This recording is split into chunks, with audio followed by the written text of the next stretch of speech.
Now back to the show. This is The Law Show on CL 650. Chestnuts roasting on an open fire. The best. Just the best. Jack King Frost Cole again, the living Christmas song. at your Welcome back to The nose. Law Show here this final Sunday morning before Christmas 2015. I'm Sterling Fox. Rudy Kisher and Alex Stojcevic are two of the partners with Maynard Kisher Stojcevic, immigration and citizenship lawyers.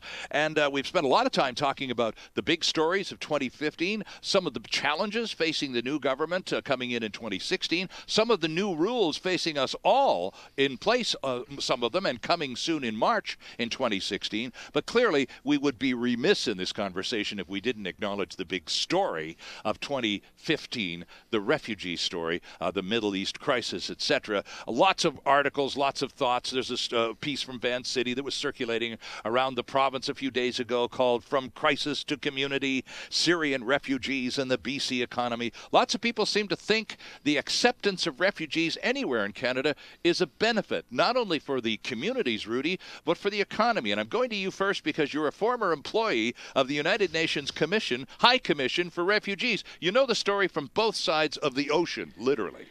Yeah, I think it was an interesting article. I mean, it's definitely been forefront of the news. I don't think we've seen, probably not since the Vietnamese boat people, have we seen, refugee resettlement sort of captivate the media and captivate the Canadian public. Absolutely. I mean, the amount of the people from the business community that have come forward and offered money, offered assistance with residency has been overwhelming. I think it's very impressive. But in terms of the economic advantage, I think that's asking a lot out of our refugees. If I take a look at that story, that the numbers to me, when Van City talks about, first they talk about refugees and then they later talk about, when immigrants arrive, etc. These refugees arriving, a lot of them have already been screened, and part of the screening process, sometimes they have to be able to the officer has to believe that they'll be able to economically establish. Sure, right. And the ones that are coming in that are sponsored usually already have a network here. So they're arriving to a family that there'll be a family or a group or a church or community that's going to help them integrate and help them find a job. And the evidence has shown that, something like 85% of those that are sponsored by family groups and church groups usually find work within the first year. So privately sponsored refugees tend to assimilate more quickly, or is that too crass a generalization? No, I think that's true. I think they tend to, they get more help. I mean, the reality is that these private sponsors, it's not sort of a government bureaucrat that's, they're having to report to and sort of giving them some help. It's actually individuals that are taking them to jobs. It's a lot easier to get a job if someone's calling and saying, listen, our church group sponsored this refugee. Do you think you might be able to have a job for them, and reaching out, as opposed to reaching going to a center where they're going to say, okay, here's the job board, start knocking on doors, right? Final thoughts on this, Alex, if you don't mind, because we're almost out of time.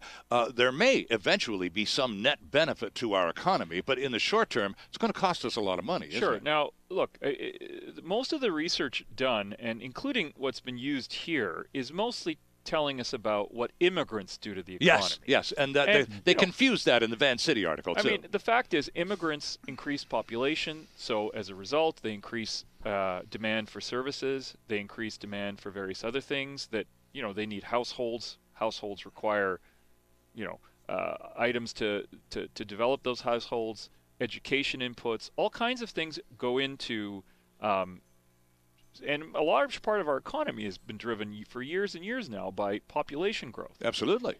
The real challenge, though, is for stories like the Van City piece, the assumption that is built in is that there will be a significant investment in these people. Yes. And with the private context, we know what that investment is. It's a group that's dedicated some element of its own resources to getting these people settled. In a private family group, it's 5 people in that family who are doing that. Yes.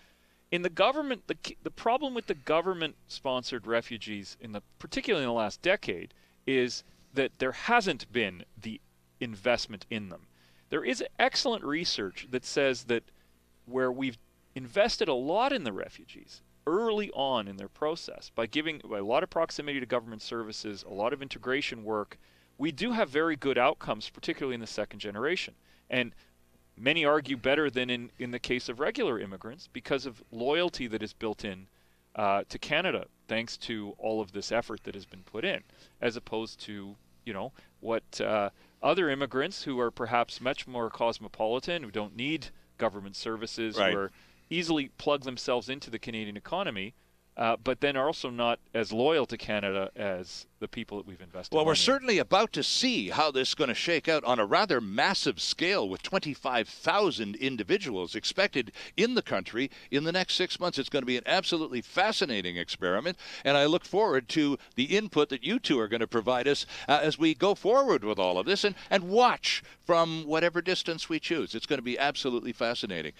Rudy and Alex, Merry Christmas, both of you. Merry Christmas to you, Sterling. Thanks for coming in. And all the best for the year. And our best to Gordon Maynard as well.